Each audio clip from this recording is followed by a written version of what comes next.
일반적으로 이런 사안에서는 법적으로 문제가 터졌을 때 해결되기보다는 사전에 어떤 계약을 체결하기 전에 충분한 검토가 이루어져야 된다는 그런 취지에서 오늘 이 컨텐츠를 준비해봤습니다.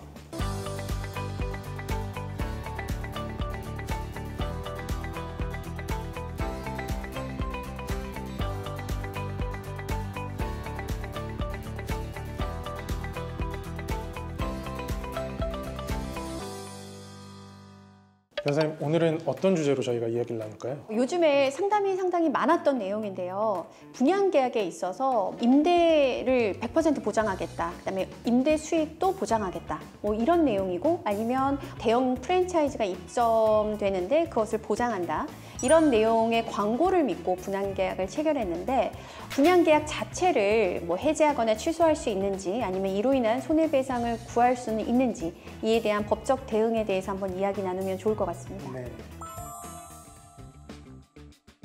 그럼 그 임대 수익 약정을 이행하지 않거나 아니면 광고에서 나온 말을 지키지 않을 때, 그럴 경우에 이제 분양계약 자체를 해지하거나 취소할 수 있는지 그 여부가 궁금합니다. 맞아요. 그 부분 제 질문이 많은데요. 그렇게 이제 광고에서 약속했던 내용들이 과연 분양계약의 내용에 포함되느냐, 그것이 제일 중요한데요. 광고에서 약속한 내용이 계약 내용에 명기되어 있거나 포함되어 있는 것이 분명하다면 그 약정에 대한 불이행을 이유로 계약을 취소하거나 해지할 수 있습니다.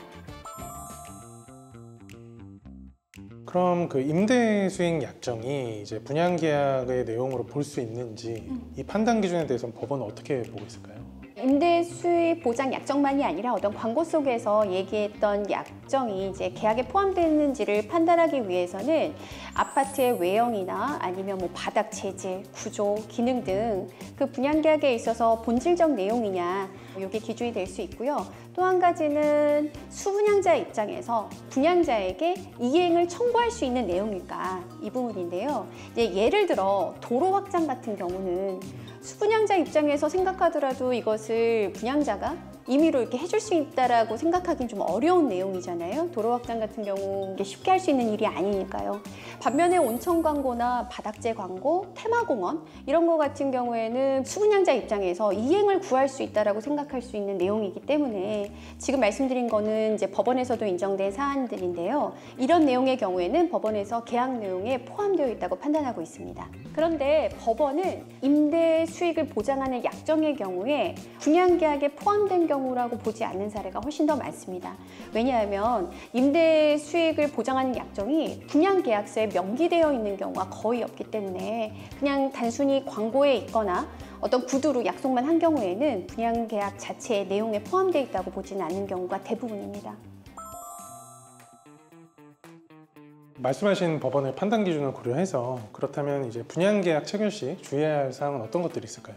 일단은 광고만을 믿고 저희가 계약을 체결하는 것은 상당히 위험하다고 볼 수가 있습니다. 그러니까 왜 그러냐면은 어쨌든 분양계약 같은 경우도 투자의 일환이기 때문에 임대 수익 보장을 약정한다고 해서 그 말만 믿을 것이 아니라 실제 가서 사전 답사도 하고 어떤 임대계약이 제대로 체결될 수 있는지, 그리고 그 정도의 수익이 나올 수 있는지는 어떤 시장조사나 현장조사를 통해서 투자를 하는 수분양자 입장에서 더 정확히 판단을 해야 되는 것이지, 그 광고만을 믿고 진행하는 것은 좀 위험하다고 생각이 되고요. 그리고 우리가 믿었다고 하는 그런 광고 내용이 반드시 계약서에 명기되어 있어야 되고, 계약서에 명기된 경우에 계약 내용에 포함된다고 볼 수 있어서 이 부분은 꼭 체크를 하셔야 됩니다. 좀 궁금한 사항이 한 가지가 있는데, 보통 저희가 분양계약을 체결하러 간다고 하면은 이제 분양계약서 자체가 일종의 약관처럼 프린트된 그런 계약서를 저희한테 제시를 하지 않습니까? 글자도 엄청 작고. 네, 그렇습니다. 그런 경우에 그러면 어떻게 계약 내용에 반영을 해야 될까요? 예를 들어 오늘 저희 주제처럼 임대 수익을 보장한다거나 아니면 임대 자체를 보장한다라는 내용을 만약에 믿고 우리가 계약을 체결한다고 하면 그 부분을 특약사항으로라도 분양계약서의 내용에 포함시켜달라, 이런 요청을 해볼 수 있을 것 같아요. 왜냐하면 아무리 약관 같은 계약이 있어도 거기에 특약사항을 기재하는 건 가능할 수 있기 때문에 그 요청을 해야 되고, 만약에 상대방이 그것을 특약으로 넣어줄 수 없다고 한다면 상대방은 그런 광고 내용, 지금 우리에게 분양계약을 체결하기 위해서 유인했던 내용을 계약 내용에 포함시켜줄 의지가 없다라고 봐서 이 부분은 신중히 생각을 해야 되고요. 만약 그런 보장 약정이 없어도 이 분양계약을 체결할 것이라고 생각을 한다면 계약을 진행해도 좋지만, 만약에 지금 이 분양대행사에서 말하고 있는 그런 광고 내용이 아니라면 이 분양계약을 체결하지 않겠다, 이런 판단이 든다면 계약은 다시 재고해 보는 것이 반드시 필요할 것입니다. 또 한 가지 분양계약을 체결하면서 이제 유의할 점이 있는데요. 분양계약서가 이렇게 약관처럼 되어 있는데 그때 제시받는 평면도에 업종 표시가 되어 있는 경우가 있어요. 막 유명 서점이라든지 유명 프랜차이즈 같은 경우. 그런데 점포가 반드시 입점한다고 믿고 이 계약을 체결하셨다는 분들이 많은데, 그 하단에는 이 입주하는 업종은 변경될 수 있고 또 입주하는 면적도 달라질 수 있다, 되게 작은 글씨로 적혀 있거든요. 근데 대부분은 그걸 보지 못하고 어떤 그 점포가 이제 들어온다, 이것만을 믿고 계약을 체결하고 있어서 그렇게 하단에 적혀 있는 작은 글씨도 유의를 꼭 해두셔야 됩니다. 광고되는 업종이 꼭 들어온다고 생각하시지 마시고요. 그것은 변경될 수 있다는 점을 시행사 측에서는 꼭 자신들의 체급을 면하기 위해서 기재해 놓고 있다는 점도 알아두셔야 됩니다.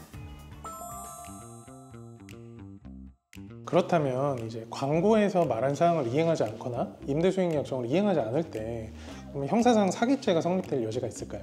정말 많이 받는 질문 중에 하나인데요. 어쨌든 약속을 했는데 그것을 이행하지 않았으니까 내가 사기를 당했다, 이렇게 의문을 가지시는 분들이 상당히 많은데요. 이 형사상 사기가 인정되기 위해서는 기망행위가 인정돼야 됩니다. 이 기망이 인정되기 위해서는 분양계약을 체결하면서 이제 상대방이 말을 할 때 전혀 이행해줄 의사나 능력이 없으면서 마치 그거를 해줄 것처럼, 이런 것을 저희는 기망이라고 하거든요. 근데 분양계약을 체결하면서 임대 보장을 한 것이 그럼 기망이냐, 이렇게 저희가 고려해 볼 수 있는데요. 지금 우리가 말씀드린 사안에서 사기죄가 인정되려면 분양계약을 체결하면서 애초부터 임대 수익을 보장하지 않으려고 하거나 그럴 능력이 없는 상태에서 말로만 수익 보장을 약속했다라는 것을 입증할 수 있어야 기망을 인정할 수 있을 텐데요. 이 부분에 대한 입증이 쉽지는 않습니다. 왜냐하면 어떤 갑자기 사회 상황이 어려워져서 이걸 못 해줬다라는 그런 상황들이 더 많고, 그런 경우에 애초부터 이 사람들이 그럴 의사가 없었느냐, 이 부분에 대해서 기망 또 편취의 범위, 이것을 입증하는 것이 어렵기 때문에 이러한 사안에서 사기죄가 인정되는 경우는 보다 적극적인 기망이 있지 않고서는 좀 어렵다라는 점 말씀드리고요. 또 하나는 이제 과장 광고가 언제나 사기죄가 성립되는 것은 아닙니다.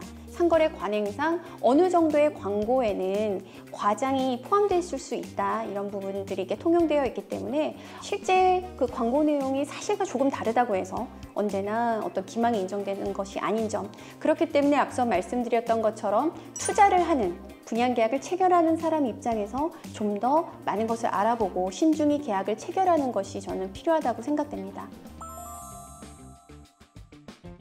그렇다면 민사상으로 구제받을 수 있는 방법은 어떤 것이 있을까요? 사실 이제 많은 분들은 내가 계약금만 지금 낸 상태에서 임대가 제대로 나올 것 같지 않다, 그러면은 이 계약에서 빠져나오는 것을 원하실 텐데요. 앞서 말씀드린 것처럼 임대 보장 약정을 이행하지 않았다는 이유만으로 분양 계약 자체를 해지하거나 취소하는 경우는 어렵고요. 그렇다고 한다면은 금전적으로 손해배상 청구를 하는 것이 가능하냐, 이 부분이 있을 수 있는데요. 앞서 말씀드린 것처럼 보장 약정이 분양계약 내용 자체에 포함되어 있지 않다면 그것을 해주지 않았다는 이유만으로 내가 입은 손해를 입증해서 손해배상 청구하는 것도 쉽지는 않습니다. 다만 수익보장 약정이 유효하게 어떤 계약 내용으로 인정이 된다면 그거는 약정 자체에 불이행으로 해서 보장하기로 했던 수익만큼은 손해로서 입증을 해서 배상받을 수 있고, 실제 사안에서도 배상 책임이 인정되는 경우들이 있습니다. 이 내용들은 사실 분양계약을 어떻게 체결했는지, 그다음에 임대 수익 보장을 실제로 계약서를 썼는지 아니면 별도의 계약서를 썼는지 어떤 방식으로 설명했는지 구체적 사안에 따라서 상당히 다르기 때문에 한마디로 이렇게 정리해서 말씀드릴 수는 없고, 그때 당시에 어떤 방식으로 진행됐었는지 구체적 사안에 따라서 다르다는 점 말씀드리고 싶고요. 일반적인 내용인데 구체적 사안에 따라서는 좀 다르기 때문에 완벽하게 저희가 답변을 드리지는 못했지만, 일반적으로 이런 사안에서는 법적으로 문제가 터졌을 때 해결되기보다는 사전에 어떤 계약을 체결하기 전에 충분한 검토가 이루어져야 된다는 그런 취지에서 오늘 이 컨텐츠를 준비해 봤습니다. 오늘 제가 변호사님께 드렸던 질문들은 사실 저희 법인의 이 분양과 관련해서 상담 오신 분들이 굉장히 많이 물어보시는 질문들이었습니다. 구체적인 사안마다 다를 수가 있기 때문에 뭐 이제 분양과 관련해서 궁금하신 분들은 저희 법무비 교원에 연락 주시면 저희가 성실히 답변 드리겠습니다. 오늘도 영상 시청해 주셔서 감사하고요. 많은 도움 되시길 바라겠습니다. 감사합니다. 감사합니다.